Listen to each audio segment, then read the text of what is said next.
وزیر اعظم عمران خان کے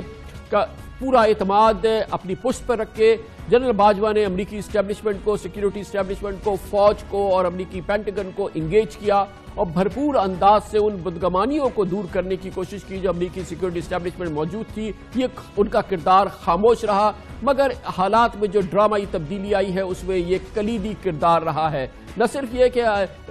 chief of army staff general Qamar Javed Bajwa نے امریکی بدگمانیوں کو ٹھوس دلائل سے دور کیا، بلکہ اس فاصلوں کو بھی کم کیا جو پاکستان اور امریکہ کے درمیان تھے۔ اسی دوران پاکستان کے سیکیورٹی اسٹیبلشمنٹ میں، پاکستان کی انٹیلیجنس اسٹیبلشمنٹ اور امریکہ کی انٹیلیجنس اسٹیبلشمنٹ کے درمیان بھی تعلقات میں بہت بڑی بہتری آئی ہے، اور یہ سب کچھ ممکن ہوا ہے وزیر اعظم عمران خان کی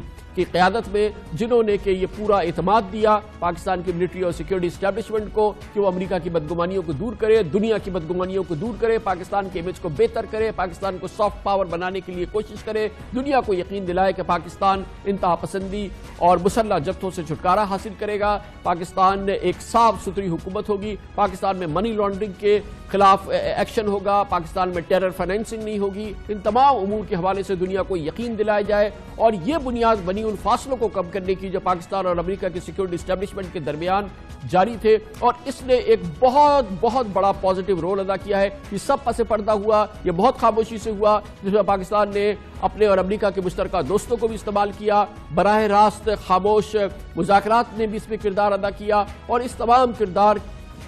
کو ادا کرنے کی وجہ سے پاکستان اور امریکہ کے درمیان اعتماد کی بحالی ہوئی، سیکیورٹی اسٹیبلشمنٹ کے درمیان اعتماد کی بحالی ہوئی، جس کے بعد یہ ممکن ہوا کہ عمران خان کے دورے سے تقریباً 8 دن پہلے،